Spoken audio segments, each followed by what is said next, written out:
नमस्कार दोस्तों, study IQ में आप सभी का स्वागत है। मेरा नाम है डॉक्टर महिपाल सिंह राठौड़।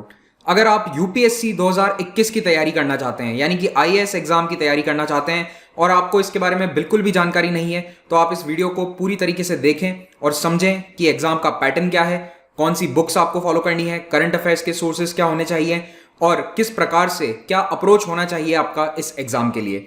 अगर ये वीडियो पूरा देखने के बाद भी आपके मन में कोई डाउट है तैयारी से रिलेटेड, तो आप मुझे सोशल मीडिया पर अपने सवाल पूछ सकते हैं, ट्विटर, इंस्टाग्राम या फेसबुक पर। भारत में आईएएस एग्जाम में सफलता हासिल करना मेरे अनुसार एवरेस्ट फतेह करने के बराबर एक अचीवमेंट है। हर साल लगभग 600 से 800 लोग एवरेस्ट को सफलतापूर्वक समिट करते हैं, यानी उसकी चोटी पर पहुंच जाते हैं, और इतने ही एस्पिरेंट लगभग सक्सेसफुली भारत में सिविल सेवा परीक्षा पास करते हैं। तो देखिए, एवरेस्ट की चढ़ाई की तरह ही ये प्रोसेस भी बहुत लंबा है। आप डायरेक्टली एवरेस्ट पर चढ़ाई शुरू नहीं कर सकते, पहले आपको तैयारी करनी पड़ेगी। लगभग 1 साल की तैयारी ये एग्जाम आपसे मांगता है, और उसके बाद एक कठिन चढ़ाई है जिसमें वेरियस स्टेप्स हैं, अलग अलग बेस कैंप हैं। जैसे एवरेस्ट चढ़ने में भी 6 बेस कैंप्स होते हैं, वैसे ही यहाँ पर भी आपको पहले प्रिलिमिनरी, फिर मेंस, फिर इंटरव्यू जैसे कई स्टेप्स को पार करना होता है। और उसके पहले की भी कई स्टेप्स हैं, जैसे कि मॉक टेस्ट देने हैं, उनमें अच्छे नंबर लाने हैं। तो ये पूरा एक साल का लंबा ग्रोलिंग प्रोसेस है, और जो शुरू करने जा रहा है उसके लिए काफी डॉन्टिंग टास्क हो सकता है कि कैसे शुरू किया जाए, किस तरह से पहला कदम आगे बढ़ाया जाए। तो जैसे एवरेस्ट की चढ़ाई में पर्वतारोहियों की हेल्प करते हैं लोकल शेरपा, वैसे ही हम यानी कि टीचर्स आपकी हेल्प के लिए यहां पर मौजूद हैं। तो मैं आपको इस वीडियो के अंदर पूरा प्रोसेस समझाने वाला हूं। तो सबसे पहले आप अपने आप से यह पूछिए कि मैं सरकारी नौकरी में क्यों जाना चाहता हूं, why government job, why civil services, IAS या आईपीएस में क्यों बनना चाहता हूं। अगर इसका आंसर आप इस वक्त दे सकते हैं तो सबसे पहला काम ये कीजिए कि अपने नोटबुक में या डायरी में इसका आंसर लिखिए, और जिस दिन आप इंटरव्यू देने जाएंगे उस रीजन को जरूर पढ़िएगा। अगर आप आईएएस बनना चाहते हैं अपने माता या पिता को खुश करने के लिए, मोटा दहेज पाने के लिए, या फिर सोशल मीडिया पे बहुत बड़ी फॉलोइंग बनाने के लिए, या फिर भ्रष्टाचार करने के लिए, तो इसी वक्त अपनी तैयारी बंद कर दीजिए और अपने जिंदगी के 1 या 2 साल खराब मत कीजिए। लेकिन अगर आपका रीजन जेन्युइन है और आप सचमुच देश की सेवा करना चाहते हैं, या फिर सिस्टम का पार्ट बनकर, ब्यूरोक्रेसी का पार्ट बनकर इस देश में कुछ बदलाव लाना चाहते हैं, तो फिर आप आगे के प्रोसेस के लिए तैयार हैं। एग्जाम का पैटर्न आप समझिए। पहला स्टेज होता है इस एग्जाम में प्रिलिमिनरी स्टेज। प्रिलिमिनरी को कई बार लोग प्रीलिम्स भी कहते हैं। ये एक ऑब्जेक्टिव टाइप का क्वेश्चन पेपर होता है। यहाँ मल्टीपल चॉइस क्वेश्चंस पूछे जाते हैं। 2 पेपर हैं, पेपर 1 जनरल स्टडीज, दूसरा पेपर 2 सीसैट। तो पेपर 1 जनरल स्टडीज, इसका सिलेबस आगे मैं डिस्कस करूंगा डिटेल में। ये दोनों ही क्वेश्चन पेपर्स 200-200 नंबर के होते हैं, और पेपर 1 के जो मार्क्स हैं वो डिसाइड करते हैं कि आप अगले स्टेज के लिए क्वालिफाई करेंगे या नहीं। क्योंकि पेपर 2 जो है it is just a qualifying paper, यानी कि यहां पर आपको 33% से ज्यादा नंबर लेकर आने हैं। और अगर आप 32% लेकर आते हैं तो चाहे आप यहां पर 200 आउट ऑफ 200 क्यों ना ले आए, आप अगले स्टेज तक नहीं जा सकते हैं। लेकिन अगर यहां पर आपके 34% भी हैं और यहां पर आप क्वालिफाइंग कट ऑफ से ऊपर मार्क्स लेकर आए हैं, तो आप आगे बढ़ जाएंगे। जनरली पिछले 4-5 सालों का ट्रेंड ये रहा है कि 200 में से 100 मार्क्स के आसपास कट ऑफ रहती है। It ranges from somewhere around 96 to 110, यानी कि लगभग 50-55% मार्क्स अगर आप लेकर आते हैं तो आप अगले स्टेज तक पहुंच सकते हैं। एग्जाम का अगला स्टेज है मेंस। कई लोग रिटन और इंटरव्यू को अलग अलग स्टेज समझते हैं, लेकिन ऐसा नहीं है। यूपीएससी टेक्निकली दोनों को एक ही स्टेज का हिस्सा मानता है, जिसमें पहले रिटन 9 पेपर होंगे और उसके बाद इंटरव्यू होगा। तो 9 पेपर में से 7 पेपर तो हैं वो आपके मार्क्स काउंट होते हैं, यानी कि उनके नंबर के अनुसार ही आपकी मेरिट बनेगी फाइनली, और 2 क्वेश्चन पेपर होते हैं क्वालिफाइंग। तो यहां पर सब्जेक्टिव आंसर्स आपको लिखने होते हैं, यानी कि आपको पैराग्राफ वाइज लंबे आंसर्स लिखने होंगे, और इसीलिए ये स्टेज काफी इंपॉर्टेंट है। फाइनली आपकी मेरिट लिस्ट को यही डिसाइड करता है। तो इन 9 पेपर्स में से 2 पेपर होते हैं क्वालिफाइंग, यानी यहां पर आपको चाहिए केवल 25% मार्क्स। ये कौन से पेपर हैं? लैंग्वेज के। एक तो होगा इंग्लिश लैंग्वेज का पेपर और दूसरा होगा कोई भी एक भारतीय भाषा का पेपर। तो वो आपके ऊपर है, आप चूज कर सकते हैं। जैसे कि अगर आप हिंदी भाषी हैं तो हिंदी चूज कर सकते हैं, तमिल चूज कर सकते हैं, कोई भी भाषा जो संविधान के अंदर हमारे दी गई है उनमें से एक लैंग्वेज में आप अपना पेपर लिख सकते हैं। और इन पेपर्स का लेवल होता है 10th क्लास के अराउंड। जो 10th क्लास का लेवल है वही लेवल का पूछा जाता है। बात करते हैं बाकी 7 पेपर्स की। तो ये 7 पेपर्स में से 4 तो हैं जनरल स्टडीज के, तो GS1, GS2, GS3 और GS4। ये सभी पेपर 250 मार्क्स के होते हैं, और 2 पेपर होंगे ऑप्शनल सब्जेक्ट के। यूपीएससी आपको चॉइस देता है बहुत सारे सब्जेक्ट्स में से कोई भी एक ऑप्शनल आप सिलेक्ट कर सकते हैं। तो लेट्स से आपने ज्योग्राफी चूज किया है, तो ज्योग्राफी के अंदर 2 पेपर होते हैं, पेपर 1 और पेपर 2। तो ये सारे पेपर भी 250 मार्क्स के होंगे। इन 7 पेपर को मिलाकर टोटल मैक्सिमम मार्क्स होते हैं 1750। इसमें से आप जो स्कोर करते हैं उसके बेसिस पर आपको आएगा इंटरव्यू कॉल, और 275 मैक्सिमम मार्क्स होते हैं इंटरव्यू के, इसे भी यहां पर ऐड कर लिया जाता है। तो टोटल 2025 में से फाइनल मेरिट लिस्ट बनती है। तो यहां पर अगर आपके 1000 मार्क्स भी आ जाते हैं तो आप उम्मीद कर सकते हैं कि आप अच्छी रैंक स्कोर कर जाएंगे। ये एक रफ आइडिया दे रहा हूं मैं आपको, ऐसा नहीं है कि 1000 मार्क्स लाने पर ही रैंक बनेगी, इट कैन गो अप और डाउन, बट एवरेज ये रहता है। तो ये जो पूरा प्रोसेस है ये थोड़ा लंबा है, आप खुद ही देख सकते हैं यहाँ पर कि इतने सारे स्टेजेस हैं, तो इसीलिए 6 से 8 महीने लग जाते हैं एग्जाम का पूरा प्रोसेस खत्म होने में। तो अब अगले साल जब ये एग्जाम होगा तो मुझे ऐसा लगता है, क्योंकि इस साल कोरोना वायरस के कारण लंबा लॉकडाउन चला है, तो नेक्स्ट ईयर का प्रिलिमिनरी एग्जामिनेशन मई की बजाय जुलाई में शिफ्ट किया जा सकता है। तो आइदर जून या जुलाई 2021 में एग्जाम होगा। तो आपके पास अभी 1 साल का समय है अगर आप अभी तैयारी शुरू करते हैं। मेंस 3 या 4 महीने बाद कंडक्ट होगा, सितंबर या अक्टूबर, जनवरी फरवरी में इंटरव्यूज हो सकते हैं, and I think by April 2022 final result आ जाएगा और जो आपका ड्रीम है वो उस वक्त पूरा होगा। अब बात करते हैं कि आपकी प्रोफाइल के अनुसार कैसे आपको तैयारी करनी चाहिए। मेरे पास इस वक्त बहुत स्टूडेंट्स के मैसेज आते हैं जो स्कूल में हैं और जो आईएएस की तैयारी करना चाहते हैं। उन सभी से मैं यही कहना चाहता हूं कि अभी आप अपने स्कूल के सब्जेक्ट्स पर कॉन्सेंट्रेट कीजिए, और एक आदत आप अभी से डाल सकते हैं वो है न्यूज़पेपर पढ़ने की। तो कोई भी अच्छा इंग्लिश न्यूज़पेपर पढ़ना शुरू कर दीजिए, दैट विल बी इनफ। उसके अलावा अभी आप केवल अपने 11th 12th क्लास या जिस भी क्लास में आप हैं उनके सब्जेक्ट्स पर कॉन्सेंट्रेट कीजिए। सेकेंड, कॉलेज गोइंग स्टूडेंट, ये मेरे ख्याल से सबसे सही समय है तैयारी शुरू करने का। जिनके कॉलेजेस में ज़्यादा क्लास का या फिर प्रैक्टिकल्स का लोड नहीं है, यानी कि आप आराम से 4-5 घंटे दिन में निकाल सकते हैं अपने लिए, अपनी पढ़ाई के लिए, आईएएस के लिए, तो आप तैयारी शुरू कर दीजिए। जो आगे मैं आपको बुक लिस्ट बताने वाला हूं उन बुक्स को आप पढ़ना अभी से स्टार्ट कर सकते हैं। तो आप अगर कॉलेज में शुरू करते हैं तो आपको एक बहुत बड़ा एडवांटेज रहेगा, आपके पास 2 से 3 साल हैं एग्जाम के बेसिक्स क्लियर करने के लिए, और आगे जब आप एग्जाम देते हैं तो आप काफी यंग एज में इस एग्जाम को क्वालिफाई कर जाएंगे और आपका काफी समय बच जाएगा। इस एग्जाम के लिए अपियर होने वाले एस्पिरेंट्स में सबसे बड़ा तबका होता है जस्ट ग्रेजुएटेड स्टूडेंट्स का, यानी जो अभी अभी ग्रेजुएट हुए हैं। तो आप लोगों को अपना 1 साल इस एग्जाम के लिए अलग से रखना होगा, पूरे साल लगाकर तैयारी करनी होगी, और जो बुक लिस्ट आगे मैं आपको बताने वाला हूं उसे आप पूरी तरह से फॉलो कीजिए। वर्किंग एस्पिरेंट अगर आप हैं तो आपके लिए भी ये एग्जाम क्वालिफाई करना पॉसिबल बिल्कुल है।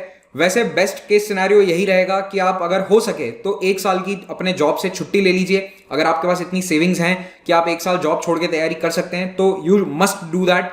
लेकिन अगर आपके लिए वो पॉसिबल नहीं है, फाइनेंशियल या फिर घरेलू कंडीशंस हैं कि आपको नौकरी करना जरूरी है, तो आपको चाहिए 4 घंटे। तो आप सुबह और शाम 2-2 घंटे अपना टाइम निकालिए जिसमें आप तैयारी करें, पढ़ाई करें, और उसके लिए आपको अपनी बाकी सोशल लाइफ को 1 साल के लिए पॉज पर रखना होगा। ये बहुत जरूरी है क्योंकि आपके लिए टाइम मैनेजमेंट बहुत ही इंपॉर्टेंट है। वर्किंग एस्पिरेंट्स अगर 4 से 5 घंटे भी हर दिन निकाल लेते हैं तो ये एग्जाम बहुत ही आसानी से क्रैक किया जा सकता है, और इसका एग्जाम्पल कई लोग हमें दिखाते हैं। इनफैक्ट इस एग्जाम में सिलेक्ट होने वाले कई एस्पिरेंट्स तो ऐसे हैं जो ऑलरेडी गवर्नमेंट सर्विसेज में हैं और फिर वो इस एग्जाम को क्रैक करते हैं। कई कॉर्पोरेट जॉब में होते हुए भी इस एग्जाम को लगातार क्रैक कर रहे हैं। आप उनके इंटरव्यूज देख सकते हैं कि उन्होंने कैसे मैनेज किया। The thing is it is doable. Final category है उन लोगों की जो ऑलरेडी इस एग्जाम को 1, 2 या 3 बार दे चुके हैं। आपको ये सब नॉलेज पहले से है। आई नो ये आप वीडियो देख रहे होंगे ताकि कुछ आपको एक्स्ट्रा नॉलेज मिल जाए या फिर आप कहां पर चूक रहे हैं वो आपको पता चले।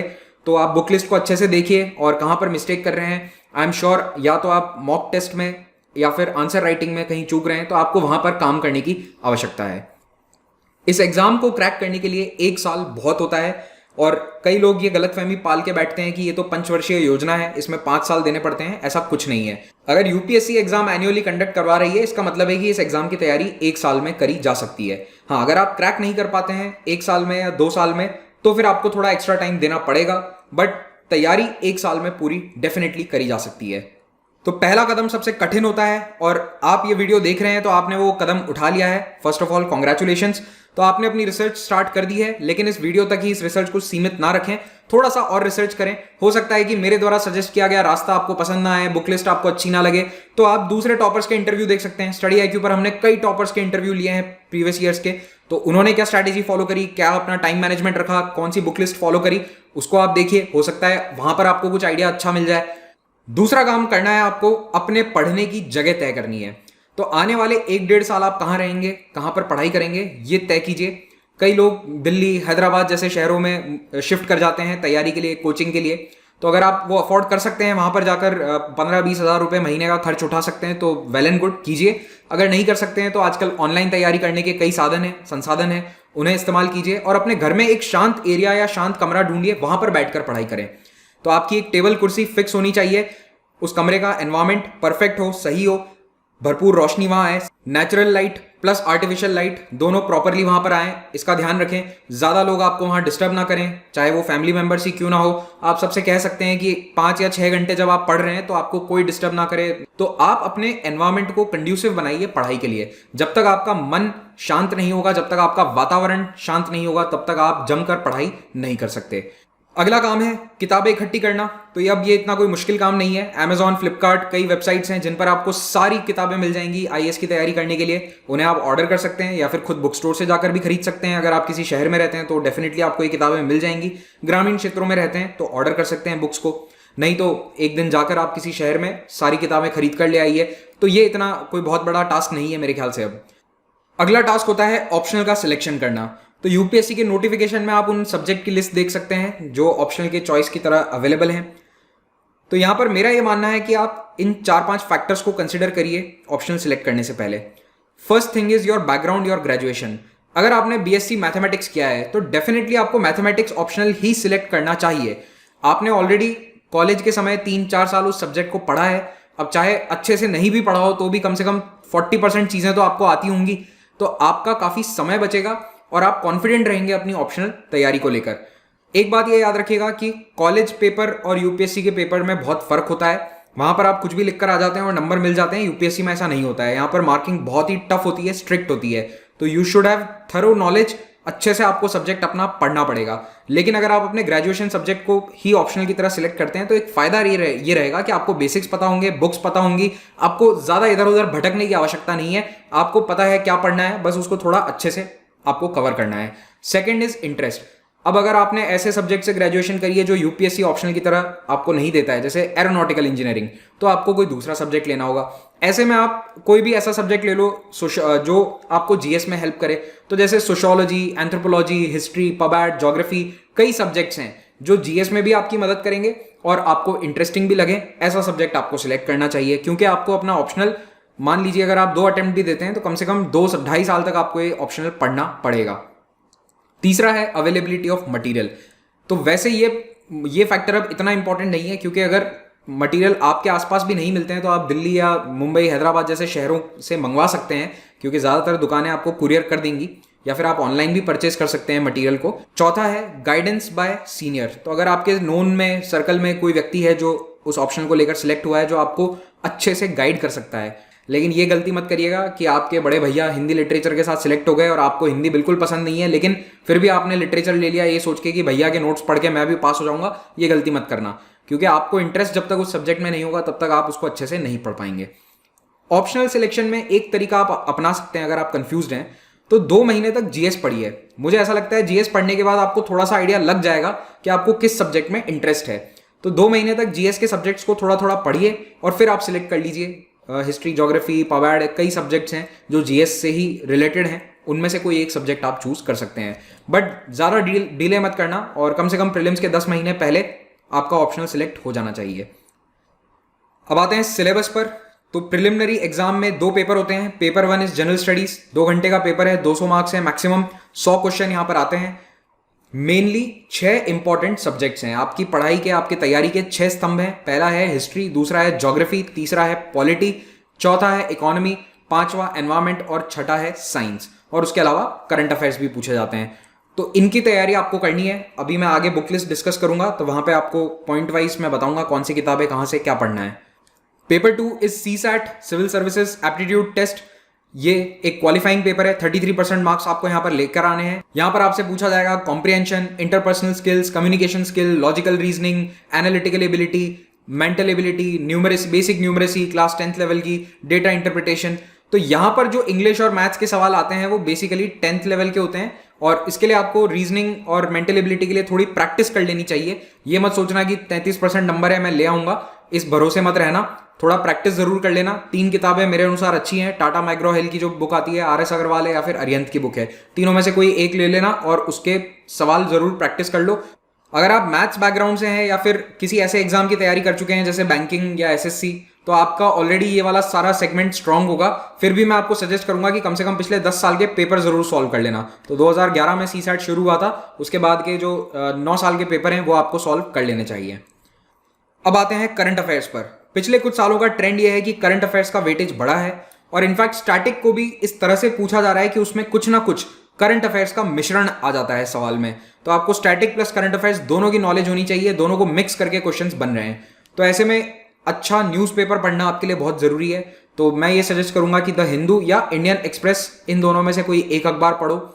योजना मैगजीन जरूर पढ़ो। अगर मैगजीन नहीं पढ़ सकते हो तो फिर योजना मैगजीन का एनालिसिस देख लो जो मोहित जिंदल सर के द्वारा बनाया जाता है स्टडी आईक्यू चैनल पर। और योजना क्योंकि एक गवर्नमेंट मैगजीन है तो यहां पर आपको बिल्कुल ऑथेंटिक इंफॉर्मेशन मिलेगी। तीसरा है इंडिया ईयर बुक। भारत सरकार हर साल इंडिया ईयर बुक प्रकाशित करती है और इसमें सारा डेटा ऑथेंटिक होता है, अपडेटेड होता है। तो इस किताब को खरीद लो, लेकिन कवर टू कवर पढ़ने की आवश्यकता नहीं है, लेकिन इसको रेफरेंस की तरह यूज करो। तो इसमें इस तरह का डेटा बहुत इंपॉर्टेंट है, जैसे कि बिजली उत्पादन। अब बिजली उत्पादन में कितनी बिजली कोयले से बन रही है, कितनी न्यूक्लियर पावर प्लांट से आ रही है, कितनी रिन्यूएबल रिसोर्सेज से आ रही है, उसका exact data India year book में आपको मिल जाएगा। तो ये हर साल पब्लिश होती है, तो इसको आप जरूर लेटेस्ट वर्जन इसका खरीद कर अपने पास रखिए। लेकिन करंट अफेयर्स तैयार करने का सबसे बेहतर तरीका मेरे ख्याल से इस वक्त है ऑनलाइन वीडियोस। तो स्टडी आईक्यू का यूट्यूब चैनल आप जरूर सब्सक्राइब कीजिए और जो भी करंट अफेयर्स का इंपॉर्टेंट टॉपिक होता है हम उन सभी को कवर करते हैं। और साथ ही साथ हिंदू न्यूज़पेपर को भी हम डेली एनालाइज करते हैं। तो हिंदू एनालिसिस आप देख सकते हैं अगर आप हिंदू न्यूज़पेपर नहीं पढ़ पा रहे हैं या फिर नहीं समझ में आ रहा है, और जो टॉपिक आपको नहीं समझ में आते हैं कहीं और से, वो भी आप यहां पर सर्च करके आराम से पढ़ सकते हैं। उसके बाद जो करंट अफेयर्स की मैगजीन है उसको जरूर पढ़िए, क्योंकि क्या होता है कि वीडियोस आप देख लेते हैं, टॉपिक आपको समझ में आ गया, लेकिन रिवीजन के लिए एक मंथली मैगजीन होना जरूरी है और इसके कारण आपका रिटेनिंग पावर भी बढ़ेगा। मार्केट में कई करंट अफेयर्स मैगजीन्स अवेलेबल हैं। आप स्टडी आईक्यू की तरफ से पब्लिश करी जाने वाली यूपीएससी आईक्यू मैगजीन को भी पढ़ सकते हैं। It is free of cost for everyone. PDF आप इसका डाउनलोड कर सकते हैं upsciq.com वेबसाइट से। ऑनलाइन वीडियोस देखने और करंट अफेयर्स मैगजीन्स पढ़ने के बावजूद आपको रेगुलरली एक न्यूज़पेपर पढ़ना बहुत ही जरूरी है। I think newspaper is the most crucial aspect of UPSC preparation. तो मेरे अनुसार दो अखबार सबसे बेहतर हैं, इंडियन एक्सप्रेस और द हिंदू। इन दोनों में से जो भी आपके एरिया में अवेलेबल है आप उसको अवेल कर सकते हैं। कई रूरल एरियाज में इंग्लिश न्यूज़पेपर नहीं आता है, तो वहां पर बेहतर ये होगा कि आप ई न्यूज़पेपर पढ़ें, यानी आप इनके डिजिटल सब्सक्रिप्शन को अवेल कर सकते हैं। इनफैक्ट डिजिटल सब्सक्रिप्शन हिंदू का तो प्रिंट से भी सस्ता पड़ता है। तो इंडियन एक्सप्रेस और हिंदू अखबार जो हैं इनकी खास बात यह है कि हिंदू में इंटरनेशनल न्यूज़ काफ़ी अच्छे से कवर होती है, वास्ट कवरेज है। इतनी अच्छी कवरेज किसी हिंदी अखबार की मैंने नहीं देखी है। इंडियन एक्सप्रेस अखबार की बेहतर बात यह है कि यहाँ पर नेशनल इश्यूज़ को काफ़ी अच्छे से इन डेप्थ कवर किया जाता है। एडिटोरियल आप हिंदू और इंडियन एक्सप्रेस कोशिश कीजिए दोनों के पढ़ें इफ़ पॉसिबल। वैसे मैं जानता हूँ कि दोनों को पढ़ना एक साथ बहुत ही मुश्किल होगा, क्योंकि द हिंदू को ही अगर आप ढंग से पढ़ते हैं तो 1.5 से 2 घंटा आपको लगेगा। तो एक अखबार पकड़ लीजिए कोई भी जो आपको मिल रहा हो आसानी से, जो आपको पसंद हो। अगर आप हिंदी मीडियम के छात्र हैं तो नवभारत टाइम्स या दैनिक भास्कर, ये 2 अखबार अच्छे हैं एटलीस्ट नॉर्थ इंडिया में। अब हिंदी अखबारों के साथ समस्या ये है कि कई अखबारों के कुछ संस्करण बहुत ही अच्छे हैं, जैसे दिल्ली में नवभारत टाइम्स अच्छा है, राजस्थान में Dainik Bhaskar I think better coverage देता है, लेकिन नवभारत टाइम्स की कवरेज इतनी अच्छी नहीं है। तो वो स्टेट टू स्टेट वेरी करता है, इनफैक्ट रीजन टू रीजन भी वेरी करता है। अब वो आपको देखना होगा कि आपके एरिया में कौन सा न्यूज़पेपर बेहतर है। एक काम आप कर लीजिए, जब आप तैयारी शुरू करते हैं तो 1 महीने के लिए 2 या 3 अखबार लगवाइए और उनमें थोड़ा थोड़ा देखते रहिए कि किसमें नेशनल और इंटरनेशनल न्यूज़ ज़्यादा अच्छी आती है। लोकल न्यूज़ आप नहीं पढ़ेंगे चलेगा। अखबार कैसे पढ़ना है इस पर स्टडी आईक्यू पर एक डेडिकेटेड वीडियो बना हुआ है, how to read the Hindu, उसको जरूर देखिएगा। न्यूज़पेपर और एडिटोरियल्स पढ़ने से फायदा ये होगा कि एक तो आपकी वोकैबुलरी सुधरेगी, करंट अफेयर्स पर आपकी पकड़ बनेगी और आप ऐसे लिखना सीखेंगे, क्योंकि एडिटोरियल कुछ नहीं एक तरह का ऐसे ही होता है। तो उसको कैसे स्ट्रक्चर किया जाता है, कैसे उसका स्टार्ट होता है, कैसे उसमें एक मिडिल पार्ट है, क्या उसकी एंडिंग है, ये आप डेली जब पढ़ते हैं तो अब आप सीखते भी हैं। अब बात करते हैं बुक लिस्ट की। तो प्रीलिम्स की बुक लिस्ट से शुरुआत करूंगा। 6 स्तंभ हैं, उनमें से पहला है हिस्ट्री। तो हिस्ट्री के लिए आपको 11th और 12th क्लास की एनसीईआरटी किताबें पढ़नी है। तो जो सीबीएसई बोर्ड में किताबें इस्तेमाल होती हैं आराम से आपको मिल जाएंगी एनसीईआरटी की वेबसाइट पर, उनका पीडीएफ आप डाउनलोड कर सकते हैं, नहीं तो दुकान में जाकर खरीद सकते हैं। इन्हें पढ़िए। साथ ही साथ 11th क्लास की जो पुरानी एनसीईआरटी है उसको भी पढ़ो अगर अवेलेबल है। अगर अवेलेबल नहीं है आपके आसपास तो आप एक काम कर सकते हैं कि बिपिन चंद्रा की किताब से पढ़ सकते हैं। इंडिया स्ट्रगल फॉर इंडिपेंडेंस नाम की किताब है, क्योंकि ये जो पुरानी एनसीईआरटी है ये बिपिन चंद्रा ने ही लिखी थी, तो it is exactly the same. Medieval India के लिए आप 6 से 8 क्लास के एनसीईआरटी पढ़ सकते हैं और मॉडर्न आपका यहाँ से कवर हो जाएगा 11-12 के एनसीईआरटी से, या फिर तमिलनाडु स्टेट बोर्ड की किताबें भी पढ़ सकते हैं। उनकी 6 से लेकर 12th क्लास तक की जो हिस्ट्री की बुक्स हैं they are very good, specially 11th और 12th में पूरी हिस्ट्री कवर्ड है और वो मेंस के हिसाब से काफ़ी अच्छी है क्योंकि वहाँ पर पैराग्राफ फॉर्म में सब कुछ दिया हुआ है। तो मैं पर्सनली प्रेफर ये करता हूँ कि एनसीईआरटी से बेटर है तमिलनाडु स्टेट की किताबें, वो भी उनकी वेबसाइट पर फ्रीली अवेलेबल है। दूसरा सब्जेक्ट है ज्योग्राफी। यहाँ पर भी आपको सारी एनसीईआरटी बुक्स पढ़नी है, स्पेशली 11th एंड 12th बहुत ही इंपॉर्टेंट हैं। अगर आप 11-12 की एनसीईआरटी बुक्स अच्छे से पढ़ लेते हैं तो आपको ज़्यादा कुछ और पढ़ने की आवश्यकता नहीं है, लेकिन जीसी लियोंग ज़रूर पढ़ना। जीसी लियोंग की फिजिकल ज्योग्राफी की किताब बहुत ही बेहतरीन है और इसमें जो फिजिकल ज्योग्राफी के एस्पेक्ट्स हैं, डायग्राम्स हैं, वो एनसीईआरटी से भी बेटर है। रेफरेंस के लिए माजिद हुसैन सर की एक किताब आती है ज्योग्राफी ऑफ इंडिया, उसे आप खरीद के रख सकते हो। कवर टू कवर पढ़ना थोड़ा शायद मुश्किल रहेगा, पढ़ सको तो बहुत अच्छी बात है, लेकिन अपने पास रखो जरूर इसे खरीद के, क्योंकि कोई भी टॉपिक अगर एनसीईआरटी में समझ में नहीं आता है तो वो आपको माजिद हुसैन की किताब से पढ़ना चाहिए मेरे अनुसार। ऑक्सफर्ड एटलस आपके पास हमेशा होनी चाहिए, ऑक्सफर्ड या कोई भी और एटलस ले लो, और जब भी न्यूज़ पढ़ो और कोई रैंडम एरिया का नाम आता है या फिर किसी समुद्र का नाम आता है जो आपने पहले नहीं सुना है, तुरंत उसको एटलस में ढूंढो। और ये काम वैसे अब गूगल मैप्स की सहायता से भी करा जा सकता है, but still I would say कि हैव अ एटलस, क्योंकि हमेशा नेट नहीं चलता है, कई जगहों पर इंटरनेट की कनेक्टिविटी इतनी अच्छी नहीं है। तो एटलस में ये भी फायदा है कि आप कोई एडिशनल पॉइंट लिखना चाहते हैं तो वो भी आप वहीं पर नोट कर सकते हैं। पॉलिटी आपको एक ही किताब से पढ़नी है, एम लक्ष्मीकांत की किताब है, हिंदी और इंग्लिश दोनों भाषाओं में अवेलेबल है। इसका नया एडिशन आया है 6th एडिशन, वही खरीदना अगर आप अब खरीद रहे हो तो। और अगर आपको लक्ष्मीकांत में प्रॉब्लम आती है तो आप एनसीईआरटी पढ़िए। मैं नहीं सजेस्ट करता एनसीईआरटी पढ़ना पॉलिटी के लिए, क्योंकि I think Laxmikanth is simple enough, आप उसको आराम से पढ़ सकते हैं। थोड़ी मोटी लगेगी किताब आपको, लेकिन धीरे धीरे जब आप उसे पढ़ना स्टार्ट करेंगे तो आपको काफ़ी मज़ा आने लगेगा पॉलिटी पढ़ने में। तो एनसीईआरटी केवल तब पढ़िए जब लक्ष्मीकांत आपको टफ लगती है, वरना Laxmikanth is more than enough. Economy के लिए आपको 11th और 12th क्लास की एनसीईआरटी पढ़नी है, लेकिन माइक्रो इकोनॉमी नहीं, केवल मैक्रो इकोनॉमी हमारे सिलेबस में है। और एनसीईआरटी के बाद आप रमेश सिंह की किताब से इकोनॉमी को पढ़ सकते हैं। इस किताब को खरीद के रख जरूर लेना अगर कवर टू कवर नहीं भी पढ़ते हो तो, क्योंकि Ramesh Singh is the most comprehensive and best book for economy. अगर ये तीनों भी आपको टफ लगते हैं तो फिर आप किसी भी स्टैंडर्ड कोचिंग इंस्टीट्यूट के नोट्स ले सकते हैं, उससे पढ़ सकते हैं। कोचिंग नोट्स में एक फायदा ये होता है कि लैंग्वेज थोड़ी सी सिंपल होती है, ल्यूसिड होती है समझने के लिए, बट याद रखिएगा अल्टीमेटली स्टैंडर्ड हमेशा किताबें ही रहती हैं। और इकोनॉमी में भी अब करंट अफेयर्स ही ज़्यादातर पूछे जाते हैं, तो आप जब बेसिक समझ जाएंगे, स्टैटिक समझ जाएंगे, उसके बाद आप करंट अफेयर्स को समझ पाएंगे। उसके पहले तो आपको इकोनॉमी वाला जो पेज है वो समझ में ही नहीं आएगा न्यूज़पेपर में। तो एक बार आपका इकोनॉमी का बेसिक खत्म हो जाता है तो उसके बाद आप करंट अफेयर्स पे ध्यान दो, इकोनॉमिक सर्वे और बजट के वीडियोस जरूर देखो स्टडी IQ पे जो मैंने बनाए हैं।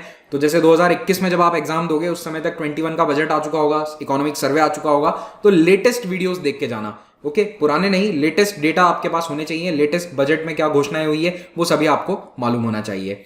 अगला सब्जेक्ट है एनवायरमेंट। तो एनवायरमेंट में जो साइंस बैकग्राउंड से नहीं है उन्हें काफ़ी समस्या आती है, क्योंकि टॉपिक थोड़ा सा चैलेंजिंग हो सकता है। अगर आप साइंस बैकग्राउंड से हैं तो मे बी आपके लिए एनवायरमेंट इतना चैलेंजिंग नहीं होगा। तो बेस्ट सोर्स है बायोलॉजी की एनसीईआरटी क्लास 12th की, उसमें केवल एनवायरमेंट के जो 5-6 चैप्टर्स हैं उनको पढ़ लेना, लेकिन ये केवल बेसिक के लिए है, यहाँ से आपके सवाल सॉल्व नहीं होने वाले हैं। उसके लिए आपको एक और किताब पढ़नी पड़ेगी, तो या तो शंकर IAS की किताब या DR खुल्लर की किताब या डॉक्टर रवि अग्रहरी की किताब, इन तीनों में से कोई एक बुक ले लेना। मेरे अनुसार डॉक्टर रवि अग्रहरी की बुक बेस्ट है, क्योंकि that is latest and updated. और एनवायरमेंट और साइंस दोनों ही ऐसे टॉपिक हैं जिनमें करंट अफेयर्स बहुत ज़्यादा पूछे जाते हैं, तो इनके जो लेटेस्ट वीडियोज़ हैं स्टडी IQ पर उन्हें ज़रूर देखते रहिए। तो स्ट्रेस साइंस में हमेशा करंट अफेयर्स पर ही रहने वाला है, तो आपको पूछा ये जाएगा कि इसरो का कौन सा लेटेस्ट सैटेलाइट है या फिर किस ऑर्बिट में वो गया है, लेकिन ऑर्बिट समझने के लिए पहले आपको एनसीईआरटीज पढ़नी पड़ेंगी साइंस की, आपको ये समझना होगा कि ऑर्बिट कहते किसे हैं। तो ये सभी बेसिक्स आपको एनसीईआरटी से पढ़ने हैं या फिर रवि अग्रहरी सर की बुक से भी पढ़ सकते हो, लेकिन करंट अफेयर्स स्टडी IQ के वीडियोस या फिर साइंस रिपोर्टर मैगजीन, यहाँ से आप पढ़िए। और याद रखिएगा साइंस में करंट अफेयर्स से ही सवाल पूछे जाते हैं, लेकिन बेसिक्स जब तक नहीं पढ़ोगे तब तक करंट अफेयर्स समझ में नहीं आएंगे। तो ये तो थी पूरी बुक लिस्ट। अब ये सारे सब्जेक्ट्स पढ़ने के लिए आप किसी कोचिंग को भी ज्वाइन कर सकते हैं। ऑफलाइन कोचिंग में लगभग 2 लाख के आसपास आप फीस देंगे, उसके बाद आपको रहने खाने पीने का खर्चा करना है, that will also come to be around 2 to 3 lakh rupees per year. तो अगर आप 5-6 लाख रुपए अफोर्ड कर सकते हैं तो डेफिनेटली आप ऑफलाइन कोचिंग के लिए जाइए। अगर आप वो अफोर्ड नहीं कर सकते तो आप स्टडी IQ के स्मार्ट कोर्स की मदद से भी IAS एग्जाम की तैयारी कर सकते हैं। ये सभी सब्जेक्ट जो मैंने अभी आपको बताए ये इन फैकल्टीज के द्वारा बनाए गए हैं स्मार्ट कोर्स में, और ये स्मार्ट कोर्स आप अपने मोबाइल फोन पर भी अवेल कर सकते हैं। तो गूगल प्ले स्टोर पर हमारी ऐप है स्टडी IQ की, उसे आप डाउनलोड कीजिए और उस पर IAS का जो फ्लैगशिप कोर्स है यूपीएससी सिविल सर्विसेज, उसे भी अवेल कर सकते हैं। अगर आपको पर्टिकुलरली किसी एक सब्जेक्ट में प्रॉब्लम है तो आप इंडिविजुअल सब्जेक्ट्स को भी अवेल कर सकते हैं। जैसे प्रशांत धवन सर के द्वारा साइंस एंड टेक्नोलॉजी पढ़ाया गया है, मेरे द्वारा हिस्ट्री, मेरे द्वारा पॉलिटी पढ़ाया गया है। तो अगर आपको केवल पॉलिटी पढ़ना है तो आप वो भी कर सकते हैं, पूरा सब्जेक्ट आपको पढ़ना है तो आप वो भी कर सकते हैं। तो ये सभी फैकल्टीज जो आपको यूट्यूब पर लगातार पढ़ा रहे हैं, उनसे आप इन सब्जेक्ट्स को आसानी से पढ़ सकते हैं, समझ सकते हैं। अब मैं बात करता हूं मेंस की बुक लिस्ट पर। तो जो भी मैंने प्रीलिम्स में बताया वो तो पढ़ना ही है, उसके अलावा कुछ एडिशनल टॉपिक्स हैं जो मेंस में हैं, वो कहां से कवर करने हैं अब मैं आपको ये बताने वाला हूं। तो GS1 पेपर है Indian heritage, culture, history, geography, world and society. तो मेनली यहां पर एक्स्ट्रा आता है आर्ट एंड कल्चर। वैसे आर्ट एंड कल्चर आजकल प्रीलिम्स में भी पूछने लगे हैं, हालांकि मेंशन नहीं है डायरेक्टली सिलेबस में, बट फिर भी पूछ लेते हैं। तो उसके लिए सबसे बेहतर किताब है नितिन सिंघानिया के द्वारा जो लिखी गई है। फिर CCRT वेबसाइट आप देख सकते हैं और लेटेस्ट न्यूज आर्टिकल्स पर अपनी नजर रखो। वर्ल्ड हिस्ट्री कवर करने के लिए सबसे बेहतरीन सोर्स है नॉर्मन लो के द्वारा लिखी गई किताब, लेकिन इस किताब को पढ़ते पढ़ते आप खून के आंसू रो दोगे। तो बेहतर ये होगा कि स्टडी IQ पर मैंने जो वीडियोस बनाए हैं वर्ल्ड हिस्ट्री के वेरियस टॉपिक्स को कवर करते हुए, उस पूरी प्लेलिस्ट को देख लेना। वही टॉपिक्स हैं, पूछे जाते हैं मेंस में, उसके बाहर कुछ नहीं आता है। पोस्ट इंडिपेंडेंस के लिए या तो NCERT 12th क्लास पढ़ लो, या 9th एंड 10th की जो NCERT है इंडियन कंटेम्प्रेरी वर्ल्ड, उसके भी टॉपिक्स को अच्छे से पढ़ लो। पॉलिटिकल हिस्ट्री को कवर करते हुए मैंने एक सीरीज बनाई है जिसमें इंडिया की पूरी पॉलिटिकल हिस्ट्री को कवर किया है। उसमें 10 लेक्चर्स हैं और पूरी पॉलिटिकल हिस्ट्री कवर्ड है, वो भी एक बार देख लेना। पोस्ट इंडिपेंडेंस हिस्ट्री का एक और अच्छा सोर्स है बिपिन चंद्रा की किताब इंडिया सिंस इंडिपेंडेंस। और अगर आपके पास बहुत ज्यादा समय है पढ़ने के लिए और आप बहुत फास्ट पढ़ लेते हो तो इंडिया आफ्टर गांधी नाम की एक मोटी सी किताब है RC गुहा, रामचंद्र गुहा द्वारा लिखी गई, उसको पढ़ सकते हो। लेकिन बेटर ये होगा कि किताब मत पढ़ो, क्योंकि ज़्यादा टाइम आपके पास है नहीं, इसमें कहानियां ज़्यादा है, आपके काम की चीज़ें कम। तो जो भी काम का है वो एक समरी बना रखी है PDF के रूप में, मैंने उसको अपने टेलीग्राम चैनल पर अपलोड कर रखा है, आप उसको सर्च करके डाउनलोड कर लेना और केवल उस समरी को पढ़ लो। 40-50 पेज हैं, that will be enough for you. Society topic पढ़ने के लिए class 12th NCERT is good. GS2 paper में आपको लक्ष्मीकांत तो पढ़नी ही है पॉलिटी के लिए, उसके अलावा अगर आपके पास समय है और आप अपने मेंस आंसर्स में थोड़ा सा एक्स्ट्रा एज चाहते हो तो फिर DD बसु पढ़ लेना। बाकी मैं उसे हमेशा रेकमेंड नहीं करता हूं। आई थिंक अगर आपके पास समय है तो DD बसु पढ़ना चाहिए। गवर्नेंस के लिए आई थिंक लक्ष्मीकांत की जो अलग से किताब आती है गवर्नेंस की, वो बहुत इंपॉर्टेंट है। उसके अलावा करंट अफेयर्स बेस्ड टॉपिक्स बहुत पूछे जाते हैं मेंस में पॉलिटी और गवर्नेंस के, तो आपको देश में क्या चल रहा है उसके बारे में मालूम होना चाहिए। तो स्टडी IQ के वीडियोस देखते रहिए और आप individually study IQ smart course को अवेल कर सकते हैं only for governance topic as well. Yojana magazine को जरूर पढ़िएगा, उसकी समरी देख लो, नहीं अगर पूरी मैगजीन नहीं पढ़ सकते हो तो।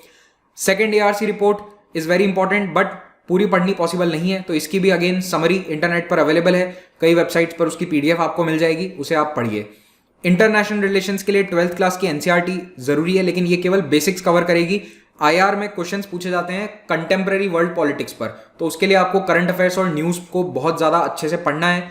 तो जैसे अगर भारत पाकिस्तान के संबंधित कोई क्वेश्चन आता है तो वो मोस्टली लेटेस्ट टॉपिक पर आएगा, लेकिन वो पहले आपको पता होना चाहिए कि भारत पाकिस्तान के रिश्तों का इतिहास क्या रहा है, कब जंग हुई, कब सुलह हुई, कौन सी ट्रीटीज़ हैं। तो ये सारी बातें जब तक आपको पता नहीं होंगी तब तक आप आंसर को अच्छे से लिख नहीं पाएंगे। GS3 technology, economy, biodiversity, environment, security, disaster management. तो यहाँ पर जो पहले आपको मैंने मटेरियल बताया था वो तो पढ़ना ही है। उसके उपरांत साइंस रिपोर्टर मैगजीन, फिर जो भी लेटेस्ट डेवलपमेंट्स हैं साइंस में, खास करके नोबेल प्राइज किसके लिए मिला है, कौन से फील्ड में क्या रिसर्च हुआ था, वो अच्छे से पढ़ लेना।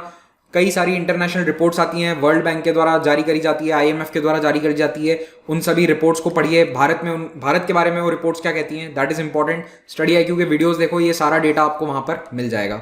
डिजास्टर मैनेजमेंट के लिए इग्नू के नोट्स बेस्ट हैं मेरे अनुसार, और इंटरनल सिक्योरिटी के लिए एक IPS अशोक कुमार की किताब है, that is the best source.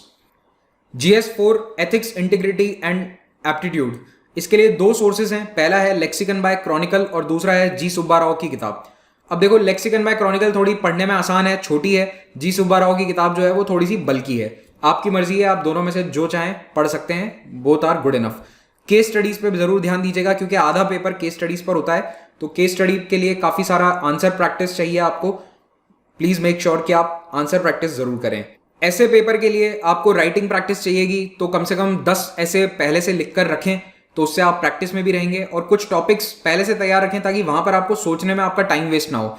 ऐसे के लिए स्टडी आईक्यू पर भी डेडिकेटेड कई वीडियोस बने हुए हैं, उनको भी देखिए, प्लेलिस्ट बनी हुई है पूरी, आप उसको देख सकते हैं। तो जैसे social issues, pollution, women empowerment, energy related issues, digital India, fourth industrial revolution, ऐसे कुछ टॉपिक्स हैं, इन पर पहले से ऐसे लिखकर तैयार रखिए।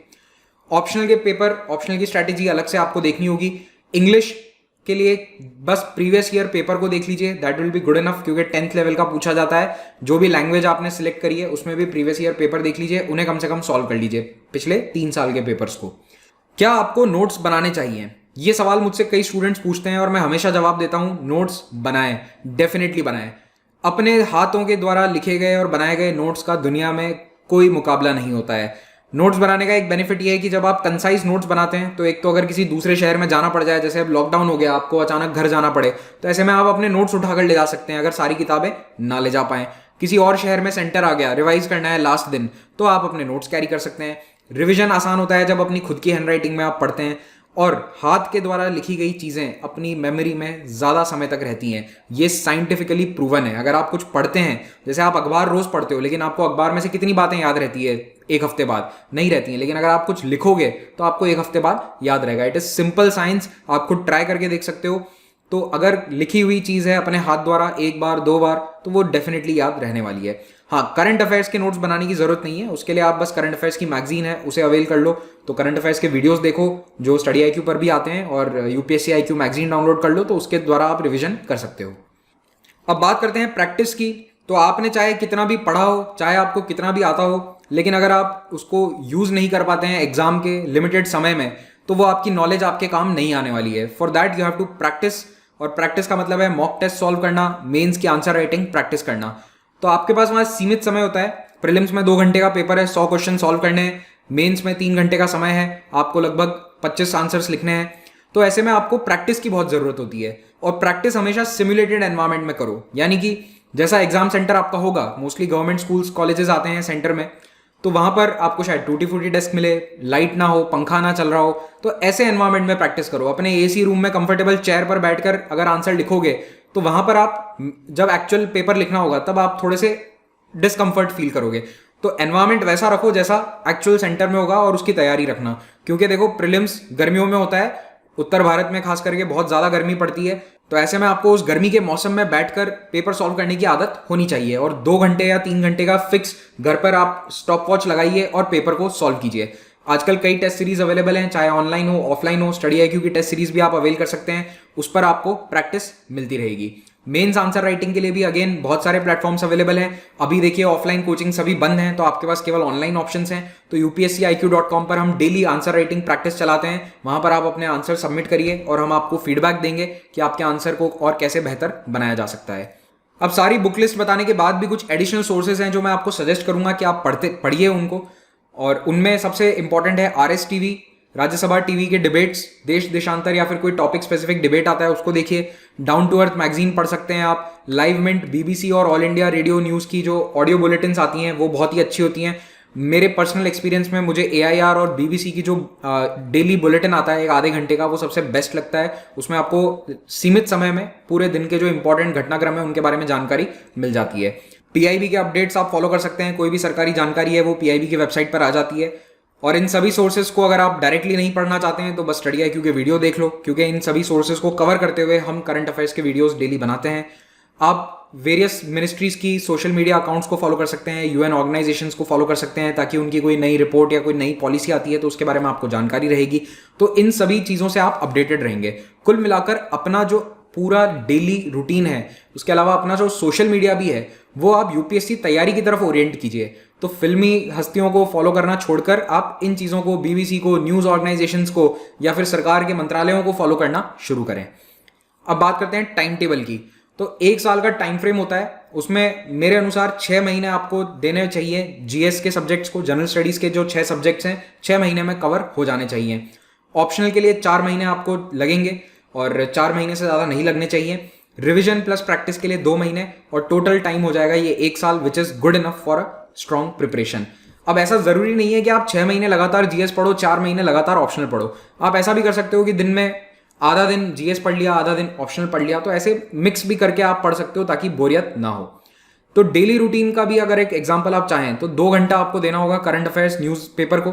इसमें आपका newspaper reading plus news analysis अगर आप देखते हैं, जैसे स्टडी आईक्यू का एनालिसिस देखते हैं, तो वो भी शामिल है। फिर आप 2 जीएस सब्जेक्ट को एक साथ पढ़ सकते हैं ताकि आप बोर ना हो। तो 3-3 घंटे आप 2 सब्जेक्ट पढ़िए, 6 घंटे ये हो गए, 2 घंटे आप ऑप्शनल पढ़िए प्लस 2 घंटे आप न्यूज़पेपर पढ़िए। तो दिन में 10 घंटे आपको पढ़ाई करनी पड़ेगी। आपको अगर कोई भी व्यक्ति कहता है कि मैं 2 घंटे पढ़ के आईएएस बन गया, तो या तो वो झूठ बोल रहा है या फिर आपको भ्रमित करना चाहता है।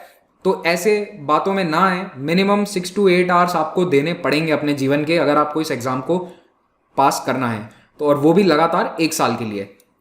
तो कोशिश कीजिए कि 6 से 10 घंटे के बीच में आप पढ़ाई करें।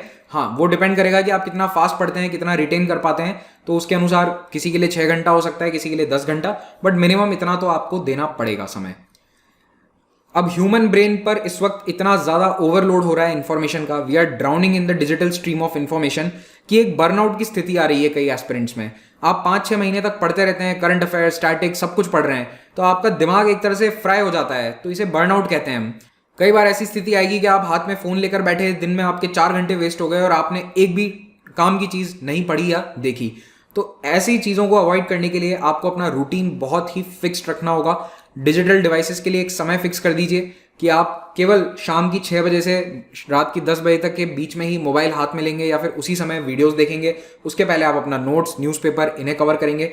तो इस तरह का रूटीन आपका सेट होना ज़रूरी है। और एक डेली शेड्यूल ज़रूर बनाएं, शेड्यूल को स्ट्रिक्टली फॉलो कीजिए। दिमाग जितना आप उसे रेस्ट देंगे उतना जल्दी वो नई चीज़ें एब्जॉर्ब करता है। तो 7 घंटे मिनिमम आपको नींद निकालनी है। हेल्दी खाना खाइए, अपनी हेल्थ पर ध्यान दीजिए, मिनिमम 30 मिनट्स एक्सरसाइज कीजिए, योगा, मेडिटेशन, जो भी आप करना चाहें वो कीजिए। बट कुल मिलाकर आपका 1 साल का शेड्यूल बहुत ही फिक्स्ड होना चाहिए और इसमें ज़्यादा बदलाव ना हो, और अननेसेसरी लोग और अननेसेसरी कामों को अपने जीवन में अवॉइड करें। 1 साल तक आप अपने बिना काम के दोस्तों से बात ना करें, हो सके तो उन्हीं लोगों से बात करें जो यूपीएससी की तैयारी कर रहे हैं। मैं ये नहीं कह रहा कि अपनी दोस्ती तोड़ दो सबसे, लेकिन आप इस बात को समझो कि जितना ज़्यादा समय आप सोशलाइजिंग में बिताओगे उतना कम समय आपको पढ़ाई के लिए मिलेगा। तो आप 1 साल के लिए कहीं भी बाहर आना जाना, ट्रिप्स, फ्रेंड, रिलेटिव्स, रिश्तेदारों की शादियाँ, ये सब भूल जाओ। 1 साल केवल अपने कमरे में बैठ के आपको पढ़ाई करनी है। हाँ, थोड़ा सा आपको बाहर घूमना फिरना चाहिए, मेंटली आप थोड़ा सा रिलैक्स फील करेंगे, लेकिन आप ऐसा नहीं है कि किसी रिश्तेदार की शादी के लिए 10 दिन का ट्रिप बनाकर चले गए। 10 दिन आपकी पढ़ाई में एक बहुत बड़ा गैप लेकर आ जाएंगे। तो इसीलिए मैं आपको ये सजेस्ट करूंगा कि आप उन्हीं लोगों के संपर्क में ज़्यादा रहें जो तैयारी कर रहे हैं। तो उससे आपका दिमाग पूरे वक्त तैयारी की ओर ही घूमता रहेगा and it will bring more focus to your preparation. अब अल्टीमेटली इतना सब कुछ बताने के बाद मैं ये भी कहना चाहता हूँ कि ये मेरे द्वारा सजेस्ट किया गया तरीका है। माउंट एवरेस्ट को फतेह करने के 8-10 रास्ते हैं, तो मैंने तो एक रास्ता बताया है, हो सकता है कोई और रास्ता आपको अच्छा लगे, आप वहाँ से भी ऊपर चढ़ जाओगे। अल्टीमेटली चोटी पर पहुँचना है, जहाँ से भी पहुँचो। तो आपको जो बात सही लगे उसे आप अपनाइए, जो सही नहीं लगे उसे आप मत अपनाइए। एंड अगर आपको ये वीडियो देखने के बाद भी कोई डाउट है तो आप मुझे मेरे सोशल मीडिया हैंडल्स पर मैसेज कर सकते हैं। प्रेफरेबली मुझे इंस्टाग्राम पे मैसेज कीजिए, वहाँ मैं आपको जल्द से जल्द जवाब दे दूंगा। Thank you very much, have a great day.